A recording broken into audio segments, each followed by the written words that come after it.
Exodus first. Okay, then it's numerical.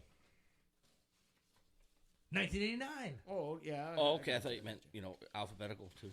It's alphabetical, too. It's alphabetical. It's numerical. It's awesomer. Well, close. Dude. First off, first record that we're going to review tonight.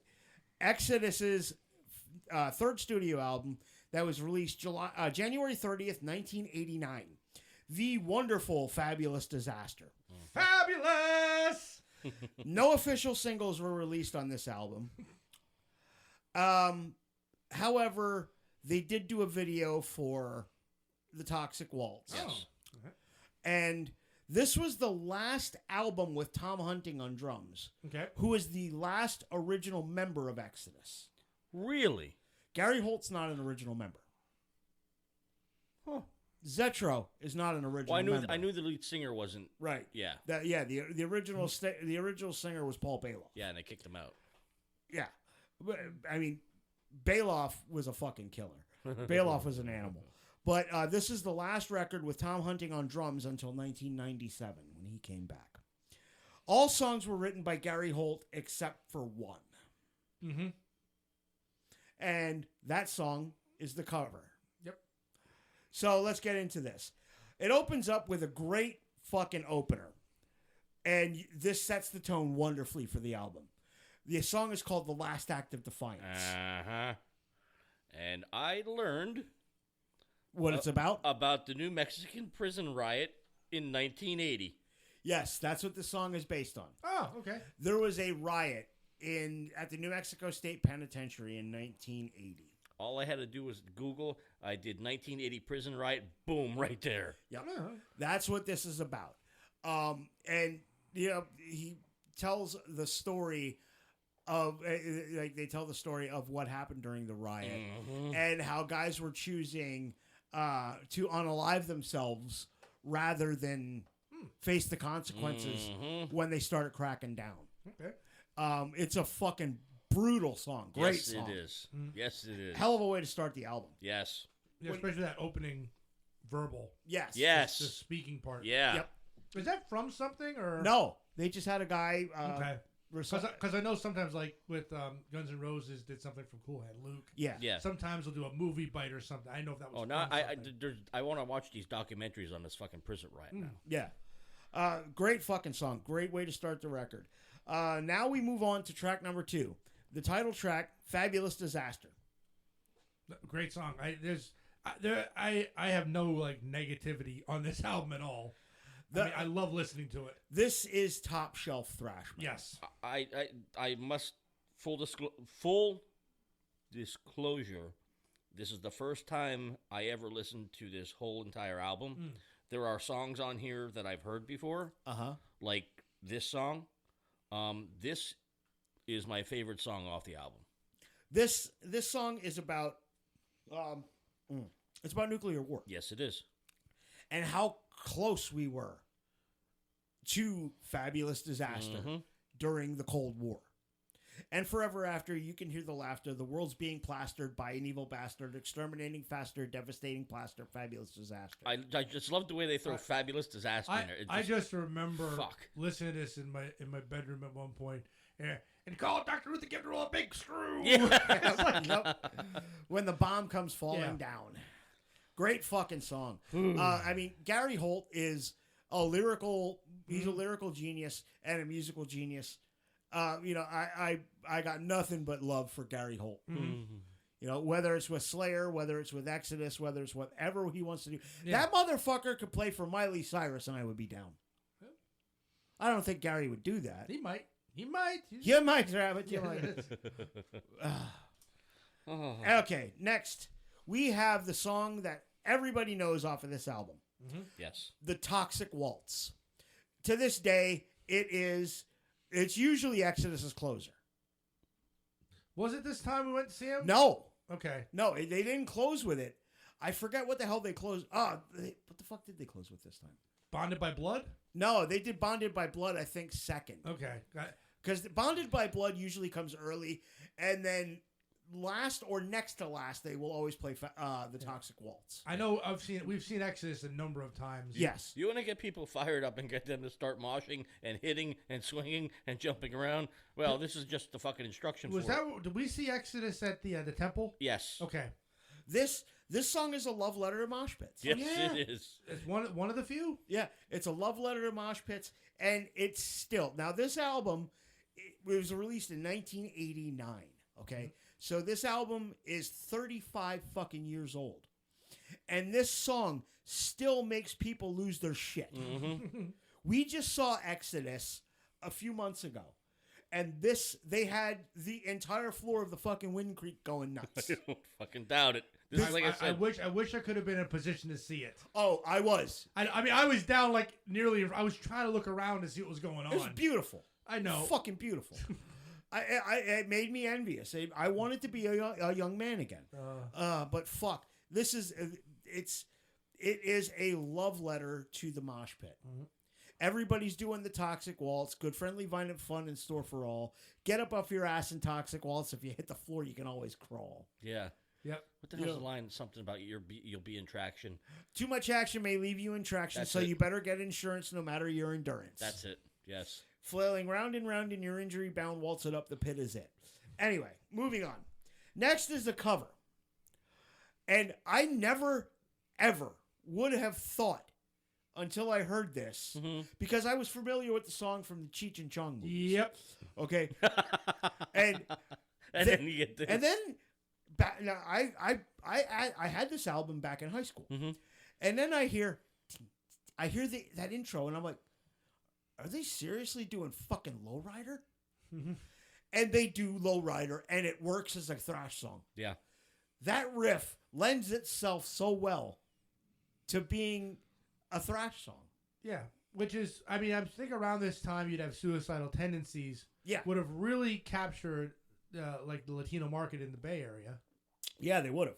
You know, so, but having this song kind of says, hey, you know, there you go. Oh my God. What? Nothing. What? That's just a weird Take on it? Yes. But no. I never thought of it that way. Yeah. I mean, I could hear Mike Muir singing this. Okay. I could hear Suicidal doing a suicidal version of it. Yeah. Yeah. But like Zetro's voice is so fucking different than the original than the singer for War, but it works. All my friends built a lowrider. Yep. I personally, I know a lot of people in the thrash world have shat on Zetro's voice. I love Zetro's voice. I love Zetro's voice. It's different. It's something different than, you know, like, I mean, Mustaine's different. You know, he's got that nasally Dave Mustaine thing. But he's not just yelling. He's yelling, but in his own way. And he's got that, you know, that rasp, that distinctive rasp. And I love what Zetro does here. Next. This is a song that always made me think of my dearly departed friend, Bo Broussard. Oh, yeah? Cajun Hell. Yeah. I like this song. The moral of this story is do not fuck around on the levee.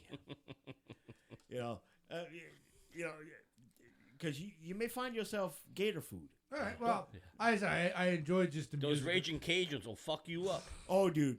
Like I said, this song always brings a smile to my face because it makes me think about, you know, my favorite fucking levee rat, Bo Broussard. I miss you, brother. Next, Like Father, Like Son. Powerful song. Very powerful song. Yep. Go ahead. Yeah, it was just. I think this wasn't just like this. Like I think this was about the cycle of abuse. Yes. Was it? Yes, Yep. it was. 100%. And yeah, it's just something that is like almost like a social commentary, but it was there. Yeah. I mean, it is a social commentary, and it can be hard to break that cycle, you know, because if that's what you grow up knowing, it can be very hard. One fucking great song though. It is a good song. Very good song. Next is a song called Corruption. This, you know, no class is immune to, you know, to greed and avarice. essentially, is what this boils down to. Oh, yeah. And about freaking once again, preachers again. Yeah. Well, it doesn't just talk about the preachers. It talks about it a little bit about everybody. Oh, yeah. There's greed and avarice everywhere. And, humans are humans are inherently three things: greedy, power hungry, and violent. And this song kind of encapsulates that. Bill, are you violent? Well, mentally, yes. Yeah. Okay, then. Well, I mean, the laws of society are sometimes the only thing stopping me from upending someone with a goddamn hammer. Fucking A right. When you look at it that way, yeah. I mean, you have things like The Purge and like the Red Hour and Star Trek and all that. Yes. All right. Believe me, if you don't say, hey, an hour, we're gonna let people do whatever the fuck they want. Oh yeah, shit's going down. People are gonna do some shit. Yeah. And I'm going to be joining them. I have a list. That fuck up. It's like you're sitting there.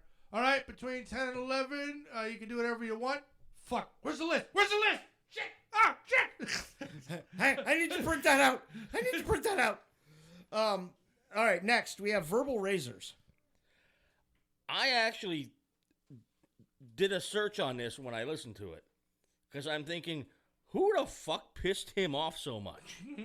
But then I came to find out it's just about a general backstabbing asshole. Everybody. Yeah. It's about when you've had enough of somebody talking shit. I pretty much thought it was. I was thinking this was like along the lines of something like David did with Liar. Yeah.